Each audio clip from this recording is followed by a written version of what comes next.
The email arrived at 4:47 on a Friday. Two paragraphs, no phone call, no meeting. After 11 years, that was how they told me my position had been eliminated. What nobody in that building bothered to check was that my final bonus was scheduled to vest the following Tuesday. $91,000, erased with a calendar trick. They thought firing me 4 days early made the whole thing disappear. 6 weeks later, they wired me every cent of it, plus more, and their own HR director signed off on it. I never raised my voice. I never threatened anyone. I simply read the plan document they wrote themselves, the one they assumed no employee would ever open. But to understand how a company trying to save $91,000 ended up paying nearly double, you need to understand what that document actually said. For 11 years, I worked in operations for a mid-sized logistics company. Not a founder, not an executive. The kind of employee who keeps the machine running and rarely gets thanked for it. I built the systems that tracked every shipment and reconciled every invoice, and I quietly saved the company millions in errors that never happened, because I caught them first.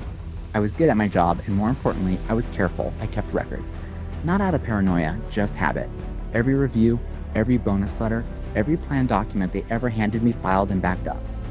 My coworkers laughed. They said I treated my own paperwork like evidence. I would just smile. Because I had learned, years earlier, that in a big company the difference between getting what you are owed and getting nothing is almost never about what is fair. It is about what you can prove.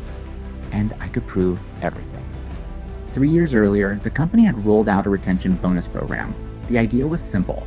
Stay through the full vesting period and you receive a lump sum tied to your performance. Mine had grown year over year to $91,000. The plan document was 40 pages of dense legal language and I read all of it. Most people signed the summary page and moved on. I read the definitions, the schedules, and one clause buried on page 31 that would matter more than anything else.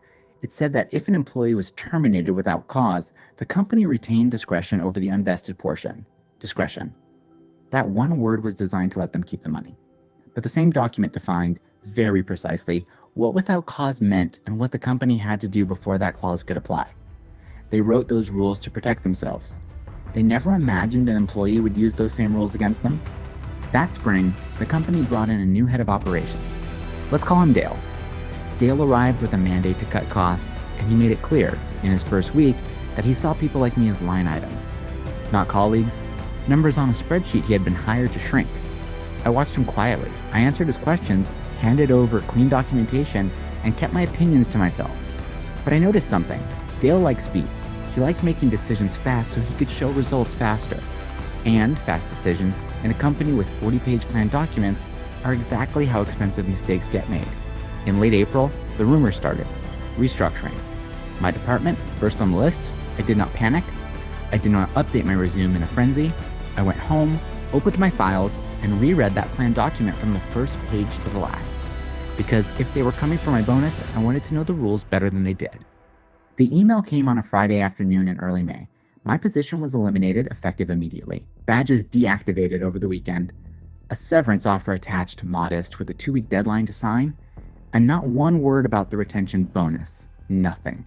As if $91,000 simply did not exist, I read that email 3 times. Then I read the severance agreement.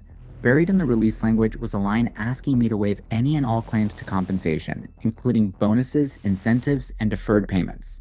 There it was. They were not forgetting the bonus. They were trying to get me to sign it away for a fraction of its value, hoping I would be too scared and too rushed to notice.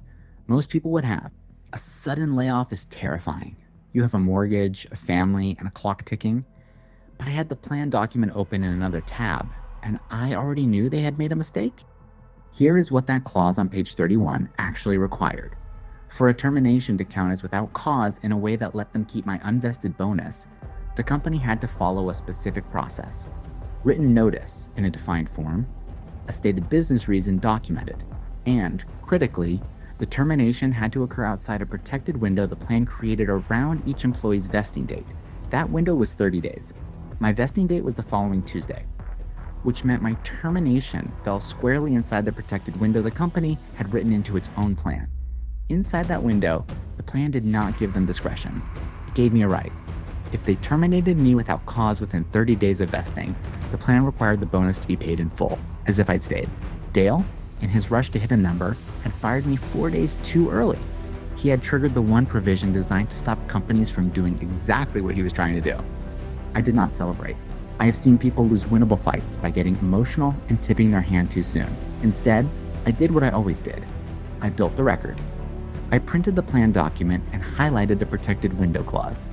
I printed my most recent bonus statement showing the vesting date in writing. I printed the termination email with its timestamp. I laid it all out on my kitchen table like pieces of a case because that is exactly what it was. Then I did one more thing. I said nothing to the company. I let the severance deadline sit. I did not sign, I did not call, I did not vent to former coworkers who might repeat it. Silence is a strategy. Every day I stayed quiet, they assumed I had accepted defeat. Meanwhile, I found an employment attorney, sent her the documents, and asked one question. She read them, called me back within the hour, and said the words already suspected. They owe you the money, and the plan says so in their own language. My attorney and I did not threaten. We did not post anything online. We did not go to war. We wrote one letter. It was calm, precise, and almost boring to read, which is exactly what made it powerful. It quoted the plan document, section and page number. It quoted the definition of the protected window. It attached my vesting statement and the termination email, side by side, showing the company had ended my employment 4 days inside a window its own plan protected. And it made a single, simple request. Pay the retention bonus in full, as the plan requires, within 14 days. No lawsuit language, no anger. Just their own rules, handed back to them with the math already done. We sent it to HR and copied the general counsel. And then we did the hardest thing of all. We waited. Because I knew what happens inside a company when a letter like that lands on the right desk. I found out later from someone still on the inside exactly how it went. The letter reached HR first, and the HR director did what careful people do. She pulled the plan document herself and checked the clause.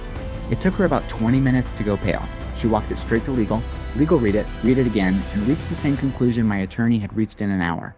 The company had a written obligation in a document it had drafted, signed off on, and distributed to every eligible employee. Fighting it would mean arguing in front of a judge that its own plan did not mean what it plainly said. And here was the part that really moved things. If one employee had been terminated inside a protected window, how many others had been in the same cost-cutting sweep? Suddenly, this was not about $91,000. It was about a pattern and a policy and a risk far larger than my single bonus. Dale's fast decision had become the company's slow, expensive problem. 11 days after we sent the letter, my attorney's phone rang. It was the company's outside counsel, and the tone was very different from that Friday email. They did not admit fault, of course. Companies never do. But they agreed to pay the retention bonus in full. $91,000, 6 then. And then because they wanted this to disappear quietly, without a lawsuit that might invite others to look at their own paperwork, they added to it. A revised severance, several months larger than the original insult they had first offered. In total, the man who tried to save $91,000 by firing me 4 days early cost his company nearly double that, plus legal fees, plus a very uncomfortable review of every other termination from that quarter. I signed the final agreement at my kitchen table, at the same spot where I had laid out the documents weeks earlier. Then I closed the folder for the last time. I would love to tell you that Dale was marched out of the building the way I was. Life is rarely that clean, but I did hear that the review my case triggered was not kind to him. When leadership had to explain to their own bosses why a routine layoff had turned into a 6-figure payout and a company-wide audit of terminations, the phrase fast decisions stopped sounding like a compliment. He had been hired to save money, and his first big move had done the opposite in the most documented, undeniable way possible. I never gloated. I never posted about it. The people who mattered knew, and that was enough. Because this was never really about revenge in the loud, satisfying movie sense.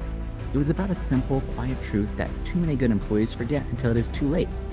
They did not pay me because I was angry. They paid me because I could prove, in their own words, on their own letterhead, exactly what they owed. That is the whole lesson. In a big company, fairness is not a feeling. It is a document. Keep your records. Read the fine print everyone else skips. Know the rules better than the people who wrote them. Because one day someone in a hurry will break them. And the difference between walking away empty-handed and walking away whole will come down to whether you can prove it. If this story hit home, and you have ever been the careful one nobody thanked until it mattered, tell me in the comments what you would have done. And if you want more stories where the quiet person with the receipts wins in the end, subscribe, because there is a new one every Monday, Wednesday, and Friday.